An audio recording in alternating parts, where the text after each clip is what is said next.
നോക്ക് ചേട്ടാ, അവളുടെ പുനർവിവാഹത്തോടെ നിങ്ങളുടെ ഉത്തരവാദിത്തം തീരുന്നുണ്ടെങ്കിൽ ഇവിടെ തന്നെ നിന്നുകൊണ്ട് നല്ലൊരു സംബന്ധം നോക്കി അവളെ ഇറക്കിവിടാൻ നോക്ക്.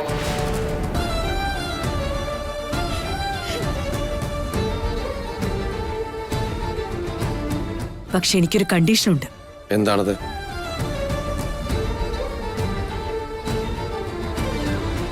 ബാധ്യത ഒഴിച്ചുവിടാൻ നിങ്ങൾക്ക് ഞാൻ 10 ദിവസം മാത്രം തരും.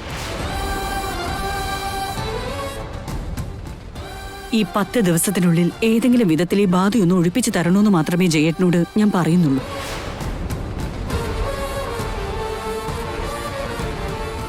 ആ 10 ദിവസം കഴിഞ്ഞാൽ മേഘന ഈ വീടിന്റെ പരിസരത്ത് പോലും കാണരുത്.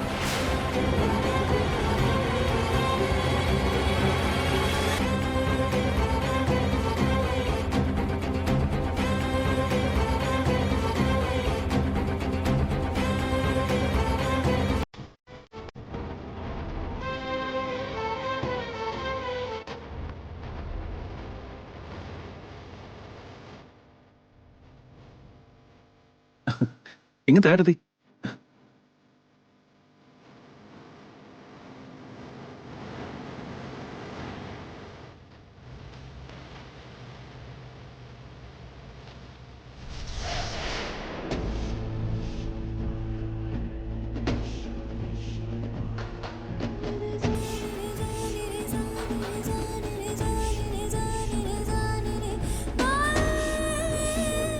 അച്ഛൻ ഇവിടെ ഉണ്ടായിരുന്നോ?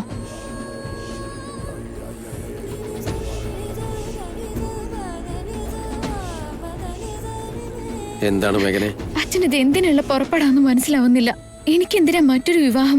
നിന്നെ സുരക്ഷിതയാക്കേണ്ടത് എന്റെയും കൂടി കടമയാ. അതിനുള്ള മാർഗം എന്നെ വീണ്ടും കല്യാണം കഴിപ്പിക്കുന്നതാണോ? അച്ഛൻ അറിയാത്തതൊന്നും അല്ലല്ലോ. മിഥുനേട്ടൻ എന്റെ കൂടെ നിന്നാലും ഇനി എന്നെ ഉപേക്ഷിച്ച് കളഞ്ഞാലും അദ്ദേഹം മാത്രമാണ് എന്റെ ഭർത്താവ്. കോടതി ഞങ്ങളെ അകറ്റിയെന്ന് കരുതി മറ്റൊരാളെ എന്റെ ജീവിതത്തിലേക്ക് വിളിച്ചു കയറ്റാൻ ഞാൻ തീരുമാനിച്ചിട്ടില്ല. ഏതോ ഒരു വ്യക്തിയോടൊപ്പം എനിക്ക് ജീവിക്കാനാവില്ല. എന്റെ മരണം തന്നെയാണ് അതിനേക്കാളൊക്കെ എത്രയോ ഭേദം. മോളെ മേഘനെ, നീ ഇങ്ങനെ കടിപ്പിച്ചൊന്നും പറയാതെ നീയും മിഥുനും എന്നെന്നും ഒരുമിച്ച് തന്നെ ജീവിക്കണം. അതിനുള്ള എന്റെ അവസാനത്തെ ശ്രമമാണിത്.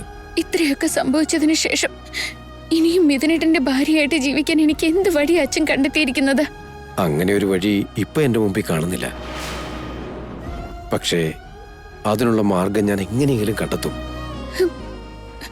അച്ഛന്റെ മനസ്സിൽ എന്താണെന്ന് തൽക്കാലം എനിക്ക് ഒന്നും മനസ്സിലാക്കാൻ കഴിയുന്നില്ല ഈശ്വര. അച്ഛൻ ഇങ്ങനെയൊക്കെ പരിശ്രമിച്ചതുകൊണ്ട് മിഥുനേട്ടന്റെ മനസ്സിൽ എന്തെങ്കിലും മാറ്റം ഉണ്ടാവുമെന്ന് തോന്നുന്നുണ്ടോ? അതൊന്നും അറിയില്ല. പക്ഷേ മിഥുന് നിന്നെ ജീവനേക്കാളേറെ ഇഷ്ടമാ. എന്നാൽ അവന്റെ ചുറ്റുമുള്ള സാഹചര്യങ്ങൾ അവനെ കൊണ്ട് ഇങ്ങനെ ഒരു തീരുമാനം എടുപ്പിച്ചതാ മോളെ. അവൻ അവന്റെ സ്നേഹം പുറത്ത് കാണിക്കുന്നില്ല എന്നേ ഉള്ളൂ.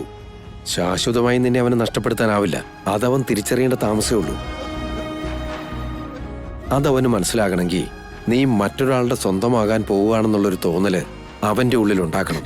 അച്ഛൻ വിചാരിക്കുന്ന പോലെ എല്ലാം നടക്കുന്നു തോന്നുന്നുണ്ടോ? വീട്ടിലെ ഇപ്പോഴത്തെ അവസ്ഥകൾ പണ്ടത്തേത് പോലെയല്ലെന്ന് അച്ഛനും അറിയാലോ. എന്നോടൊപ്പം ഇവിടെയുള്ളവർക്കെല്ലാം വെറുപ്പ് മാത്രമേ ഉള്ളൂ. ഇതെല്ലാം മറികടന്നുകൊണ്ട് മിഥുനേട്ടൻ എന്നെ സ്വീകരിക്കുമെന്നുള്ള കാര്യത്തിൽ എനിക്കൊരു വിശ്വാസമില്ല അച്ഛാ.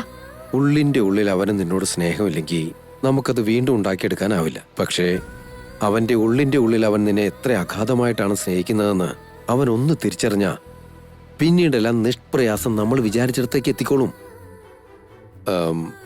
നിങ്ങൾ വീണ്ടും ഒന്നിക്കുമെന്നുള്ള കാര്യം ഈ അച്ഛന്റെ ഉറച്ച വിശ്വാസ. എനിക്ക് ആ വിശ്വാസമില്ല. ഇതൊരു തീക്കളിയാണെന്ന് അച്ഛൻ ഓർക്കണം. മിഥുനേട്ടൻ മാറാൻ പോകുന്നില്ല. അങ്ങനെ പറയല്ലേ മോളെ. നീ അവന്റെ ജീവിതത്തിൽ നിന്നും ഇറങ്ങിപ്പോയാ ഹൃദയം നുറുങ്ങുന്ന വേദനയോടെ അവൻ കിടന്ന് പിടയുമെന്ന് എനിക്കറിയാം.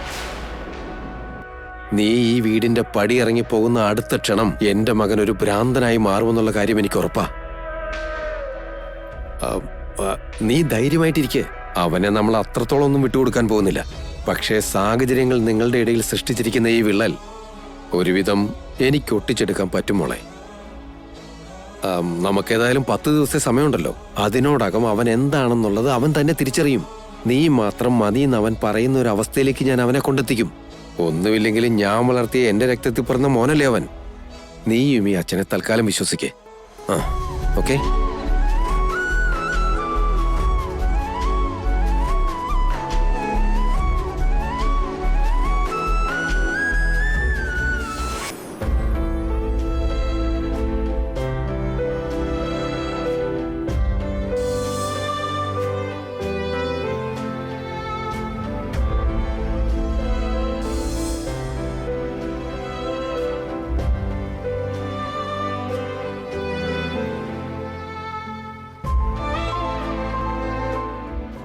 എന്തൊക്കെയാ വിവേകി പറയുന്നത്? ചേച്ചിയുടെയും ചേട്ടന്റെ വിവാഹമോചനം കഴിഞ്ഞുവെന്നോ? ഇത്രയും രൂക്ഷമായ അവസ്ഥയിലേക്ക് കാര്യങ്ങൾ എങ്ങനെ എത്തി? ചേച്ചി എന്നോടൊരു വാക്ക് പോലും പറഞ്ഞില്ലല്ലോ. ഒന്നുമില്ലെങ്കിലും നിനക്കെങ്കിലും എന്നോടൊരു വാക്ക് പറയായിരുന്നു. ഏട്ടത്തിയുടെയും ഏട്ടന്റെയും വിവാഹമോചനം നടക്കണമെന്നും അവര് വേർപിരിയണമെന്നും ആഗ്രഹിക്കുന്നവർ ചിലരെങ്കിലും ഞങ്ങളുടെ കുടുംബത്തിനകത്തുണ്ട് ചാരു. അങ്ങനെയിരിക്കെ പെട്ടെന്ന് അവരുടെ കയ്യിൽ ഒരു തുരുപ്പ് ചീട്ട് കിട്ടിയപ്പോ അവസരത്തിനൊത്ത് അതെല്ലാം അവർ അസ്ത്രങ്ങളായി പ്രയോഗിച്ചു. വല്യേട്ടനും ഏട്ടത്തിക്കും ഇടയിൽ പെട്ടെന്നുണ്ടായ ഒരു നീരസത്തെ അതെല്ലാവരും കൂടി മുതലെടുക്കാൻ ശ്രമിക്കുകയായിരുന്നു ചാരു. എന്താണ് ആ കാരണം? ഏട്ടത്തി അമ്മ കുഞ്ഞിനെ അബോർഷൻ ചെയ്ത് കളഞ്ഞില്ലേ? അത് വീട്ടിലുള്ള ആർക്കും തന്നെ ഉൾക്കൊള്ളാൻ പറ്റിയില്ല. അതിന് ചേച്ചി പ്രഗ്നന്റ് അല്ലല്ലോ, പിന്നെങ്ങനെയാ അബോർഷൻ വരെ പോയത്? ഇതിലെന്തോ പന്തികേടുണ്ടല്ലോ. ആ വീട്ടിൽ എന്തൊക്കെയാ നടക്കുന്ന ഈശ്വര? കുഞ്ഞിനെ നശിപ്പിച്ചത് വല്യേട്ടന് ഭയങ്കര വിഷമായി പോയി. അതിന്റെ ദേഷ്യത്തിലായിരുന്നു വല്യേട്ടൻ. അതിന് ഏട്ടത്തിയമ്മ കൊടുത്ത വിശദീകരണങ്ങൾ വല്യേട്ടനെ വളരെ അപ്സെറ്റാക്കി കളഞ്ഞു. മാത്രമല്ല, ആ സത്യം ഏട്ടത്തിയമ്മ ആരോടും പറഞ്ഞതുമില്ല. അത് ക്ഷമിക്കാൻ പറ്റാത്തൊരു തെറ്റായിട്ട് വല്യേട്ടന് ഫീൽ ചെയ്തേ. വല്യേട്ടന്റെ ആ ദേഷ്യം വീട്ടിൽ അവരെ തമ്മിൽ അകറ്റാൻ വേണ്ടി ശ്രമിക്കുന്ന ചിലർ ആയുധമായി കയ്യിലെടുത്തു. പറഞ്ഞു പോയൊരു നുണയിൽ നിന്നും രക്ഷപ്പെടാൻ ചേച്ചി ശ്രമിച്ചിട്ടുണ്ടായിരിക്കും. ആ ശ്രമത്തിനിടയിലായിരിക്കും ചേച്ചി പെട്ടുപോയത്. പക്ഷെ ഏട്ടനും ഏട്ടത്തെയും തമ്മിൽ വേർപിരിയുന്നത് എനിക്കും വലിയച്ഛനും തീരെ താല്പര്യമില്ലായിരുന്നു. എങ്ങനെയെങ്കിലും നമുക്ക് അവരെ തമ്മിൽ ഒന്നിപ്പിക്കണം. എന്നും ഏട്ടത്തിയമ്മ തന്നെയായിരിക്കണം വല്യേട്ടന്റെ ഭാര്യ. എല്ലാം ഇവിടം വരെ എത്തിച്ചിട്ട് ഇനി പഴയതുപോലെ ആവുന്ന നിനക്ക് തോന്നുന്നുണ്ടോ വിവേക്? അതൊന്നും എനിക്കറിയില്ല. പക്ഷെ എങ്ങനെയെങ്കിലും നടന്നേ പറ്റൂ. എന്നാലേ നമുക്കെല്ലാവർക്കും സമാധാനം കിട്ടൂ ചാരു. എനിക്കൊന്നും മനസ്സിലാവുന്നില്ല. എല്ലാം കൈവിട്ടു പോയതുപോലെ തോന്നുക. നമ്മൾ വേണം മുൻകൈ എടുത്ത് ഇതെല്ലാം ശരിയാക്കാൻ. അതിനെനിക്ക് നിന്റെ സഹായം കൂടിയേ തീരൂ. നീ കുറച്ചുനാൾ ഞങ്ങളുടെ വീട്ടിൽ താമസിക്കണം. നിങ്ങളുടെ വീട്ടിലേക്കോ? ഞാൻ വീണ്ടും ആ വീടിന്റെ പടി ചവിട്ടിയാ നിന്റെ അമ്മ വെറുതെ ഇരിക്കുന്നു തോന്നുന്നുണ്ടോ? പടിക്കല് വെച്ച് അവരെന്റെ കാല് വലിച്ചു കയറും. ആ കാര്യങ്ങളൊക്കെ ഞാൻ നോക്കിക്കോളാം. നീ അതോർത്ത് വിഷമിക്കണ്ട. പക്ഷേ വല്യേട്ടന്റെ ജീവിതം തിരിച്ചു പിടിക്കാൻ വേണ്ടി ഞാനും ഏട്ടത്തിയുടെ ജീവിതം തകരാതിരിക്കാൻ വേണ്ടി നീയും ഇങ്ങനൊരു സാഹസം ചെയ്തേ പറ്റൂ. അതല്ല വിവേക്. ചാരു, ഒരൊറ്റ കൈ പ്രയോഗം നടത്തിയേ പറ്റൂ. ഫലം എന്തായിരിക്കുമെന്ന് ഇപ്പൊ പ്രവചിക്കാൻ പറ്റില്ല. എന്നാൽ ഇതല്ലാതെ നമ്മുടെ മുന്നിൽ വേറെ വഴിയുമില്ല. നീയെങ്കിലും എന്നൊന്ന് മനസ്സിലാക്കാൻ ശ്രമിക്ക. ഇത് നമുക്ക് വേണ്ടിയല്ലല്ലോ, ഏട്ടത്തിയമ്മയ്ക്കും ഏട്ടനും വേണ്ടിയല്ലേ. പ്ലീസ് ചാരു. ചേച്ചിക്ക് അസുഖം വന്നപ്പോ അവളെ ശുശ്രൂഷിക്കാൻ വേണ്ടി മാത്രം നീ ഇങ്ങോട്ട് വന്നേ. എന്നിട്ടിപ്പോ കടിച്ചു തൂങ്ങി ഇവിടെ തന്നെ നിൽക്കുക. ഇവിടെ ഒരുത്തിനെ കയ്യും കണ്ണും കാണിച്ച് വല വീശി പിടിച്ച് ഇവക്കും ഇവിടെ കയറി പറ്റാനുള്ള ശ്രമമല്ലേ? ദയവ് ചെയ്ത് നീ ഇവിടുന്ന് പൊയ്ക്കോ.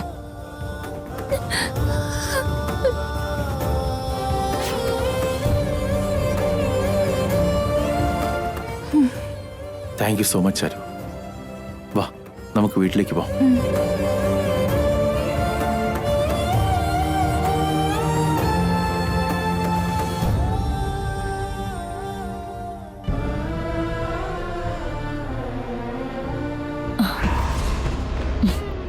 എന്തു പറ്റി മേഘനെ?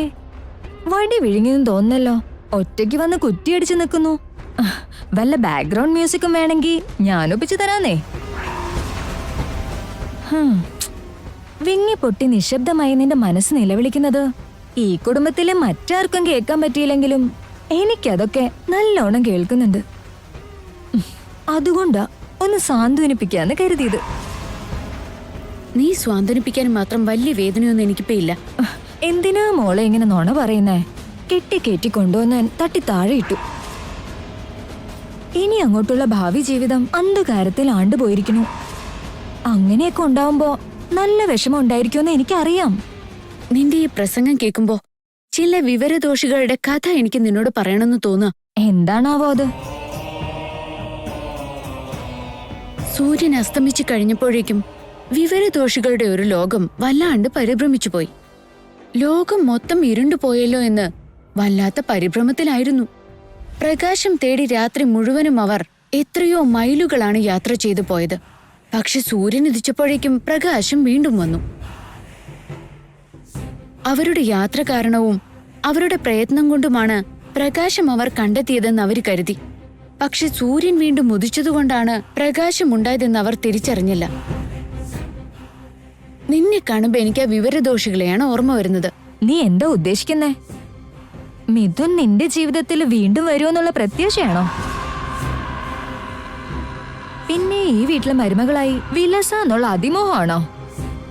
അങ്ങനെ വല്ല സ്വപ്നവും മനസ്സിലുണ്ടെങ്കിൽ അതിപ്പോഴേ അങ്ങ് മായ്ച്ചു കളഞ്ഞേക്ക്. നിന്റെ പകൽക്കിനാവ് ഈ ജന്മം ഇനി പാഴ്സ്വപ്നമാണെന്ന് ഞാനാ പറയുന്നേ. അത് മാത്രമല്ല കാര്യം, നിന്റെ അമ്മായച്ചൻ 10 ദിവസം കൊണ്ട് നിന്റെ 2ാം കെട്ട് നടത്തി നിന്നെ വേറൊരിടത്തേക്ക് തട്ടിയിടാൻ പോവാ. പിന്നീട് അങ്ങോട്ട് മിഥുന്റെ ജീവിതത്തിൽ ഉണ്ടാവുക ഞാൻ മാത്രം. ജീവിതകാലം അവന്റെ ഭാര്യാസ്ഥാനം എനിക്കുള്ളതാ. നിന്നെ കാണുമ്പോ എനിക്ക് സഹതാപം വരുന്നു മഞ്ജരി. അതെന്തിനാ?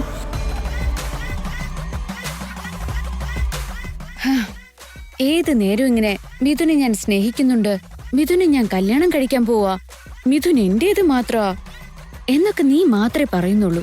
പക്ഷെ അദ്ദേഹത്തിന്റെ നാക്കിൽ ഇങ്ങനെ ഒരു വാക്കുതിർന്ന് ഒരിക്കലെങ്കിലും നീ കേട്ടിട്ടുണ്ടോ?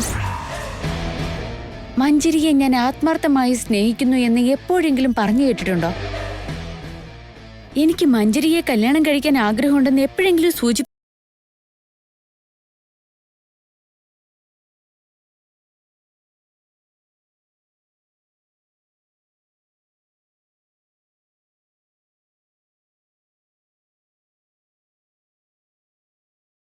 ും കല്യാണം കഴിക്കാൻ പോകുന്നെന്നും നീയായിട്ടൊരു മിഥ്യാധാരണ ഉണ്ടാക്കിയെടുത്തിരിക്കല്ലേ?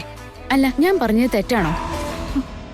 മഞ്ജരിയും മിഥുനും തമ്മിലുള്ള ബന്ധം നിന്നേക്കാളും മുന്നേ തുടങ്ങിയതാ. അത് ഉള്ളിന്റെ ഉള്ളിൽ മിഥുനും നന്നായിട്ട് അറിയാം. ഇടയ്ക്ക് വലിഞ്ഞു കയറി വന്നത് നീയാ. അതുകൊണ്ടല്ലേ ഇടയ്ക്ക് വെച്ച് തന്നെ അവൻ പറഞ്ഞു വിടുന്നേ. മഞ്ജരിയുടെ ഭാവി എന്താന്നോർത്ത് നീ വിഷമിക്കാണ്ട് ഇനി അങ്ങോട്ട് നിന്റെ ജീവിതം എങ്ങനെയാന്ന് ആലോചിക്ക്. ഒത്തിരി വൈചിത്രങ്ങൾ നിറഞ്ഞതാണ് ഈ കാലം എന്ന് പറയുന്നത്. എപ്പോ എങ്ങനെ മലക്കം അറിയുന്നുള്ളതൊന്നും നമുക്ക് പറയാനാവില്ല. അടുത്ത ക്ഷണം എന്ത് സംഭവിക്കുന്നു പോലും നമുക്കാർക്കും പ്രവചിക്കാനോ തീരുമാനിക്കാനോ ആവില്ല.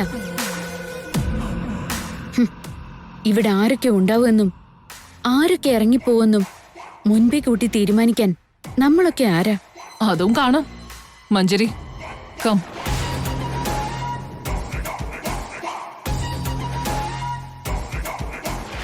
ചേച്ചി, ചേച്ചി. ചാരു, നിനക്കെന്താ ഇവിടെ കാര്യം? നിന്റെ ചേച്ചിക്ക് സ്ഥാനമില്ലാത്ത വീട്ടില് വീണ്ടും നീ എന്തിനാ വലിഞ്ഞു കയറി വന്നേക്കുന്നെ?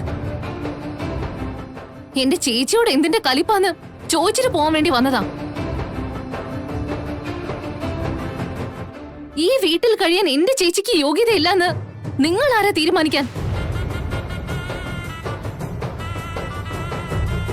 അതൊക്കെ അവിടെ നിക്കട്ടെ ആന്റി. എന്റെ ചേച്ചിയോടുള്ള നിങ്ങളുടെ തെറ്റിദ്ധാരണയുണ്ടല്ലോ, അതിന്റെ യഥാർത്ഥ കഥ പറയാൻ വേണ്ടി വന്നതാ ഞാൻ.